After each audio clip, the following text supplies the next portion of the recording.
చూసిన చారి ఎస్. ఇప్పుడు ఈటెల రాజేందర్ స్టేట్మెంట్ చూసిన, ఆయన అప్పుడు కూడా అల్లనే ఉండే కదా. ఈటెల రాజేందర్ ప్రాబ్లం ఏంటంటే కేసీఆర్ గారు సీఎం అప్పుడు, ఇప్పుడు ప్రతిపక్ష నాయకుడు, అప్పుడు CM, irrigation minister Harish Rao, finance minister ఎవరు? ఈటెల రాజేందరే. ఇది లింక్ కదా మీ బంధం. సీఎం గారు డిసిషన్ అమలు చేసేది హరీష్ రావు మినిస్టరు, మరి పైసలు రిలీజ్ చేసింది ఎవరు? ఈటెల రాజేందర్. ఈటెల రాజేందర్ కూడా ఫైనాన్స్ మినిస్టర్ కాబట్టి ఆయనకు కూడా ఆడ న్యాచురల్గా ఇస్తా ఉంటుంది కదా, ఆ జాగాలో ఆయన కదా నేనున్నా ఇస్తా ఉంటుంది కదా.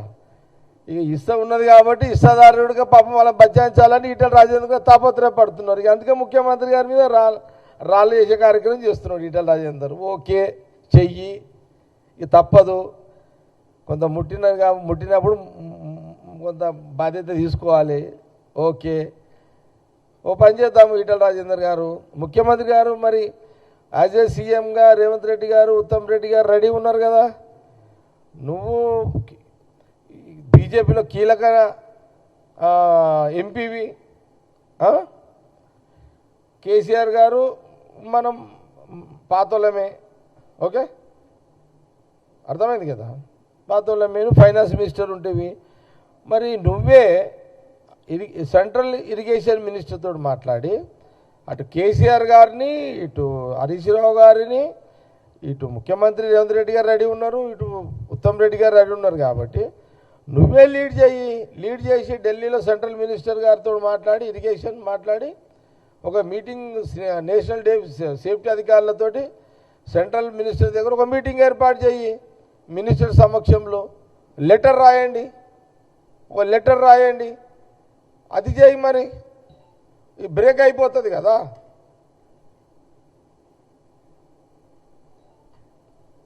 ముఖ్యమంత్రి గారు పాపం ఆయన వడుతూనే ఉన్నాడు, మీరేమో సపోర్ట్ చేస్తలేరు. ఎంతదాకా కోరమంటారు ఇంకా?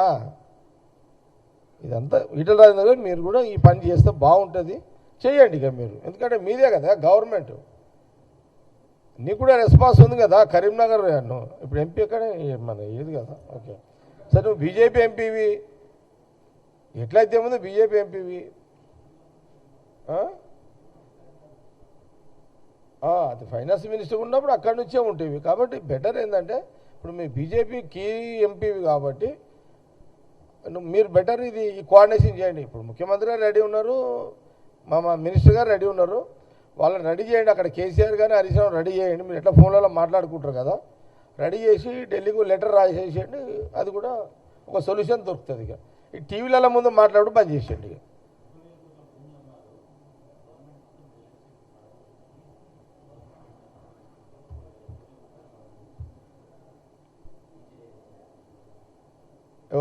ఎవరన్నది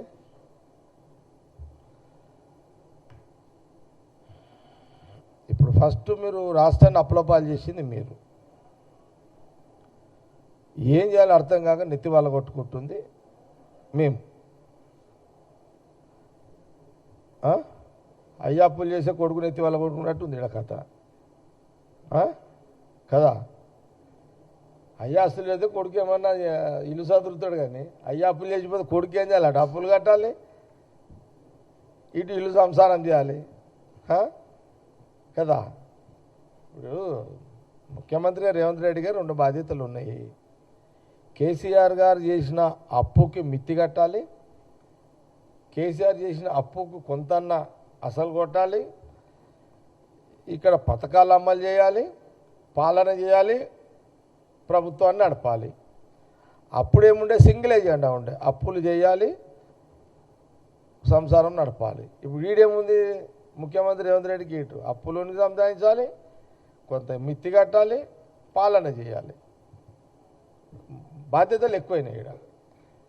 వాళ్ళకేమో ఈజీగా ఉండే. అప్పుడు ఎందుకు ఇప్పుడు ఏమైపోయింది, స్టేట్ డివైడ్ కాగానే కొత్తగా సీఎం అయ్యారు, ఈయన కూడా అప్పుడు అయింది కాబట్టి ఏంటంటే అప్పుడు మిగులు డబ్బులు ఉండే కదా తెలంగాణలో.